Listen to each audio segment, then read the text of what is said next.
be doing panel discussion on high-risk B-cell ALL, whether to transplant or not to transplant.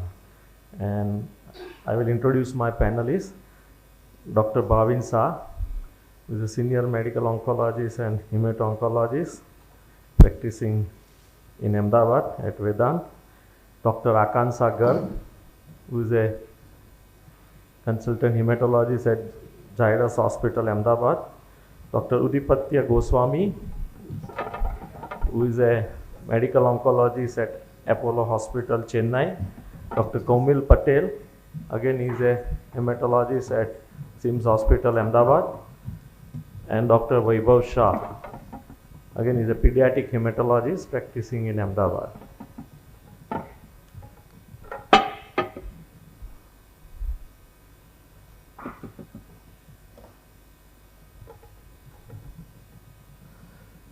So, because we have only 30 minutes, I think we can't discuss B cell and T cell both. So, we will discuss only B cell acute lymphoblastic leukemia.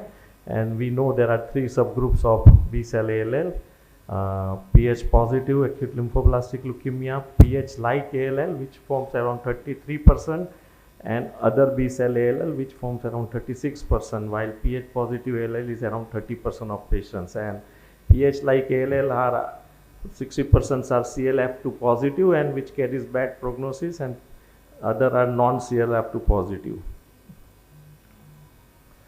So straight away I will go to my panelist, and the first question is, what is your routine practice for molecular study of acute lymphoblastic leukemia? I think I'll ask to Dr. Bhavin. So we all aware that there are treatment changes as per the molecular study of the patients with lymphoblastic leukemia. So conventionally we do a cytogenetics on all patients.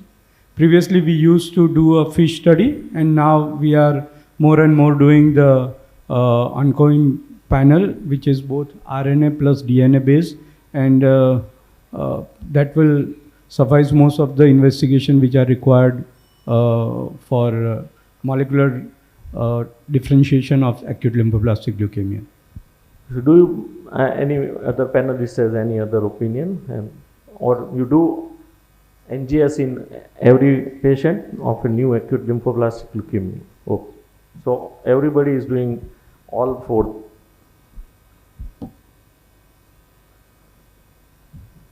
Next question to Dr. Akanksha. How do you re-stratify acute lymphoblastic leukemia, and what are the criteria for high-risk acute lymphoblastic leukemia? So definitely the risk stratification for ALL also depends on what kind of protocol you're using. So if you're using a UCAL protocol, there would be a different criteria for risk stratification. Similarly, I think majority of us are using BFM protocol. So accordingly, you have the standard risk, and the adverse risk, the unfavorable risk groups. And for the high risk ALL, majority, if we talk about as a whole for all the age groups, usually for the high risk ALS, we have the PH like group, which is one, and the other one is the hypodiploidy, and also the KMT2A rearranged. Recently, the NCCN has basically come up with a lot of molecular different other tests also, which are defining the unfavorable risk ALL. So I think, but the main three are these, at the baseline when you have the molecular stratification. So I think these three are probably the main dominant high-risk ALL stratifications.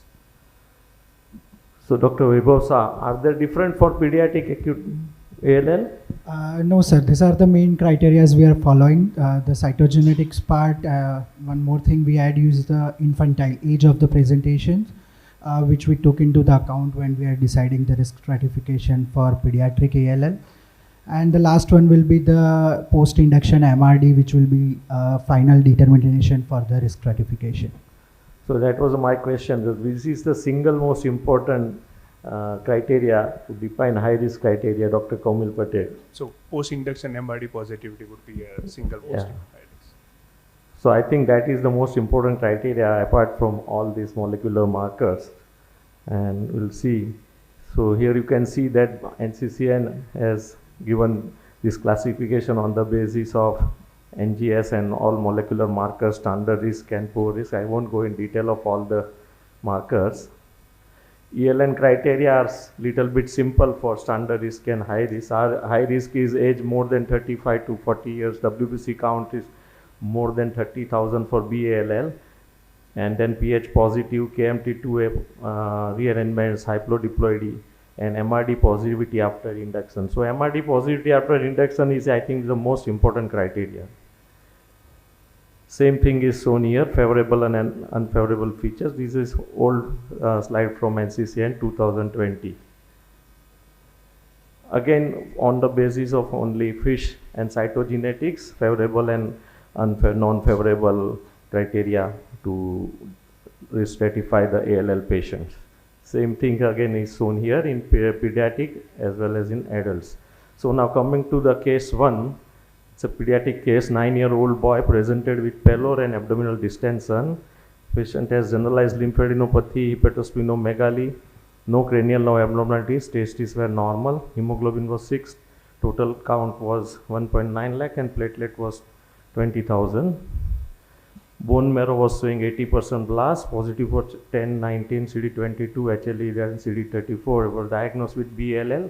Cytogenetics and molecular studies were normal. He was put on BFM 2009 protocol, and day 8 there was a poor prednisolone response. CSF studies, it was positive for blast, and post-induction MRD by flow cytometry was 0.2%. So we considered to treat on high-risk protocol, continued on phase 2, and post phase 2 consolidation MRD was less than 0.01%. So Dr. Vaibhav, now what is your further plan for treatment, whether to consider HSCT or not? Yeah, to start with, this is a high-risk pediatric ALL which we are dealing with. Here we post-induction MRD was positive, but post-console MRD, if we see, it is a negative. So giving the benefit of doubt, this was the first episode, so we can go ahead with chemotherapy, high-risk blocks as a routine. If any match sibling or related donor available, we can be prepared for the transplant in parallel, but to proceed with the chemotherapy upfront will be the first option. So high-risk pediatric ALL, end of consolidation, if MRD is negative, what will you do? HSCT or not HSCT? That I think you already answered. But in standard risk ALL, if there is end of consolidation, MRD is positive, then what will you do? Sir, in that end of consolidation MRD positive, sir, we submit them for the transplant. They are eligible for the HSCT. But the first thing will be to put the patient in a remission with the bridging therapies, and eventually once patient is in remission, they can undergo the transplant. So as mentioned before, I think MRD post end of induction and end of consolidation is the most important criteria to classify in high risk and to decide about the transplantation. Particularly in pediatric patient, if the MRD post consolidation is negative, I think patient should be given chance without transplant. Sir, just one point I want to make sure. So anybody in pediatrics who is not getting in MRD negative, an MRD which is done appropriately, which means the sample has been taken not much, otherwise it can be diluted and it can be false negative. So even if it is MRD positive, you still give the second month of chemo. Why? Because you want to establish whether this patient will go for transplant or high risk chemo block. Because for high risk chemo block, you want to establish that patient is chemosensitive. The disease is chemosensitive. When you give a different set of chemotherapy with cyclo, 6MP and all that, and the patient gets into remission at the second month, that means you have established that the disease is still chemosensitive. And if you want to take the patient for high risk block now, that is not an unwise decision, or that is not a bad decision. But even after the second month of this chemo, the patient has not become negative. That means now the disease is much smarter than your all chemotherapeutic agent. So here is a patient which definitely needs a transplant. So that is how it has established over the years that even though the patient is positive right after 1 month of chemotherapy, you still give 1B and then you decide which way you want to take your patient, which way. So in general, there are BLL and TLL. Today we are not talking about TLL, and the treatment is adapted. HSCT is reserved for high risk or refractory cases, and as we discussed repeatedly, MRD is the key determinant. And these are the criteria for deciding high risk. These are the high risk criteria for patients, and if they don't achieve MRD negativity, then they should be transplanted. And HSCT indicated if end of induction MRD or end of consolidation MRD exceeds the threshold, and if there is any time there is a reappearance of MRD after previous clearance, then also patient should be transplanted. And MPAL, there's a mixed phenotypic acute leukemia. Irrespective of MRD, these patients should be transplanted. So as EOC MRD was negative, he was coming back to patient, he was not offered HSCT and now on maintenance treatment, and twice 3 monthly MRD is negative. So he is on maintenance therapy and transplant was not done. So HSCT is reserved for high risk genetic mutation with MRD based failures, treatment resistance or relapses, and risk stratification and MRD monitoring is very essential. And the important part is that it should be a protocol specific MRD threshold which will guide the decision to transplant or not to transplant. So now coming to the second type of BALL, that is acute lymphoblastic leukemia and adolescent and in young adults, and this is a separate group. It is worse than pediatric ALL and it is better than adult and elderly adult ALL. So this is a high risk, there is a high risk subgroup of these patients, which is Philadelphia-like ALL, which is most frequent diagnosed in this group of patients, and it offering a multitude of potential actionable targets. AYA with pH negative ALL, CR rates are 85% to 95%, and 5-year-old survival estimates ranges from 60 to 70%. So endorsement of early MRD responses as a major prognostic factor and tool for transplant decision making. Even in AY also, we'll see that MRD is the most important tool to decide dose intensity of post-consolidation therapy and to introduce new strategies like immunotherapy. And the development of new frontline therapies to decrease resistance and improve treatment tolerance. So even if MRD is positive, now the data is coming for this immunotherapy like blinatumomab and inotuzumab. If we can have MRD negativity by adding these agents, whether transplant is really useful in these patients or not. So here you can see that AYA-ALL, the pH like ALL is common in around 25 to 30% of patients, and pH positive is around 5 to 20% of patients, and hypodiploid is in around 10 to 15% of patients. So coming to case 2, it's a 20-year-old dental student diagnosed with pre-BSL ALL on flow. Her WBC count was 60,000. There was no organomegaly or lymph nodes palpable. Cytogenetics Swiss ALL panel was normal. NGS was not done. She was treated with BFM 95 protocol. Her end of induction MRD was 0.3 and end of consolidation MRD was 0.25. So she was given 1 cycle of high dose of cytarabine, and post that also MRD was positive. At that time she was not ready for any expensive drugs like inotuzumab. Blinatumomab is not available, and counseling for inotuzumab followed by HSCT done, and patient and family asked for time to take decision for inotuzumab followed by HSCT. She was having only one sister which was not matched. It was only 2/12 match.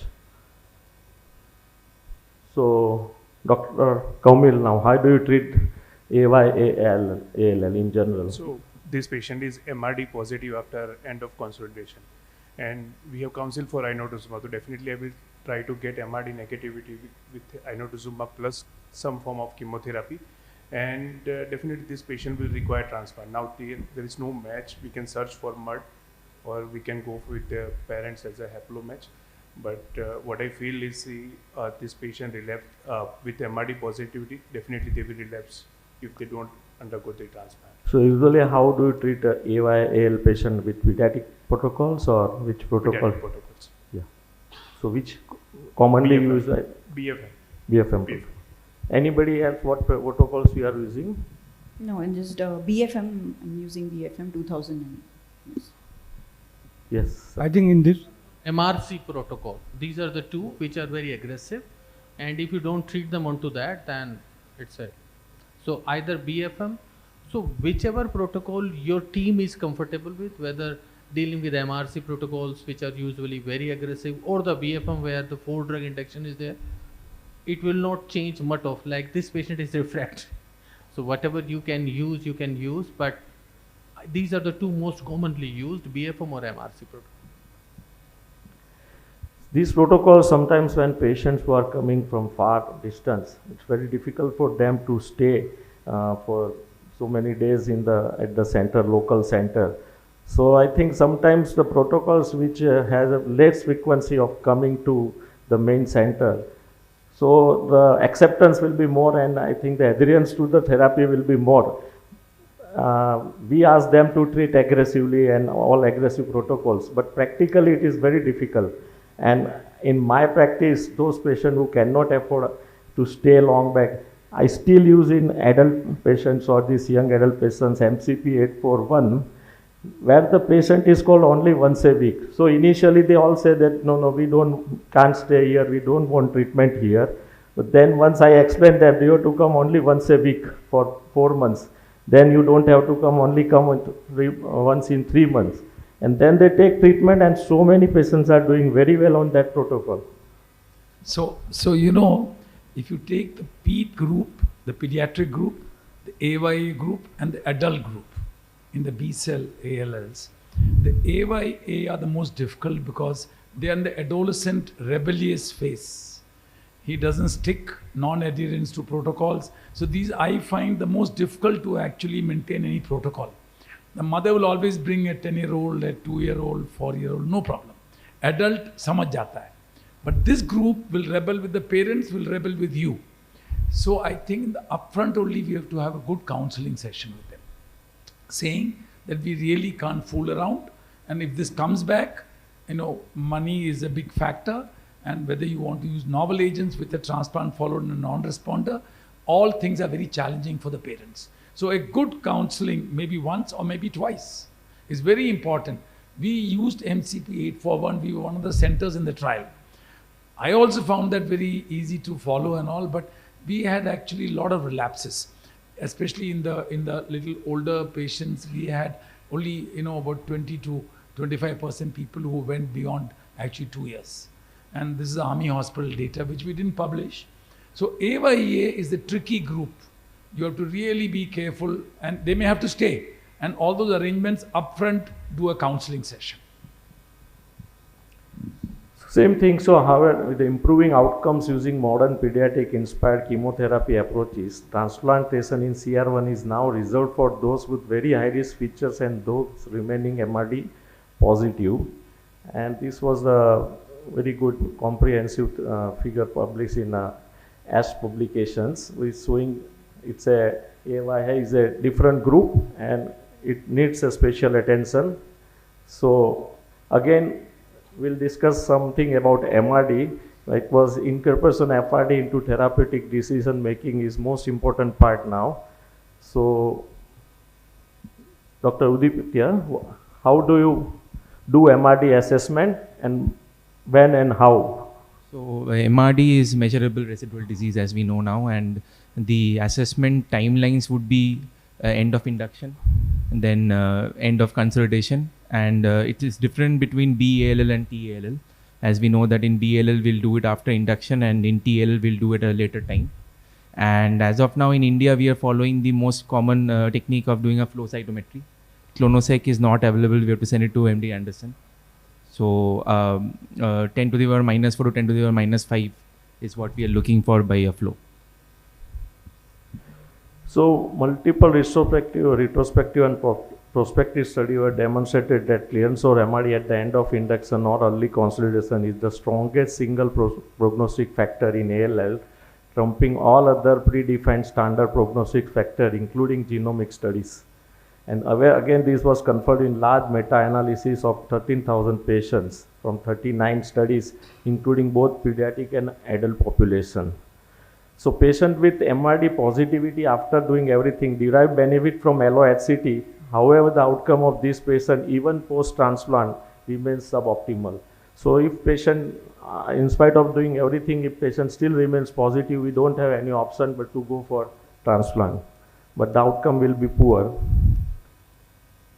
So in those patients, again, this is a controversy that if you add immunotherapy, if there is MRD is positive after consolidation, and then if patient gets MRD negativity, still it is not clear whether the transplant will actually benefit those patients or not. And the phase 2 BLAST study treated 116 patients with blinatumomab who had persistent or recurrent MRD after chemotherapy, and this patient had clearance of MRD after blinatumomab, but then the benefit of transplant was very small in this patient. So it is not necessary whether to transplant each and every patient if patient remains MRD positive after consolidation. And same thing is shown here that high MRD level prognosis is poor, and if low MRD then the survival is better. This is the MRD testing algorithm which we have already discussed. So coming back to our patient, what will you do further? How will you treat her? Bhavin. So this patient was MRD positive, so now we have to, and it suggests that it is a chemo-resistant disease, so now we have to add a immunotherapy. If option available, because the bone marrow is in remission, we can use blinatumomab, but as it is difficult to give and a longer continuous infusion is required, inotuzumab is a preferred treatment option if the CD22 positive. Dr. Akansha, you are the transplanter, so if patient has no matched sibling donor, so how will you counsel the patient and relatives further?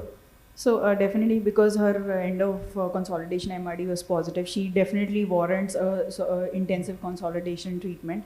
So in her case, we do have the option of giving CAR T cell therapy also. If she doesn't have a matched sibling donor or a MUD donor is not available, then probably we would also counsel for a CAR T. And main thing I would like to highlight to the relatives is that because of the positivity of the MRD, she is at very high risk of relapse within the next 6 months, and because it would be better that we go for a sort of because she was not affording either blinatumomab or inotuzumab, probably CAR T would be something which would be a one-time treatment for her, and that would probably help in achieving MRD negativity and disease control. Any panelist has any separate opinion or?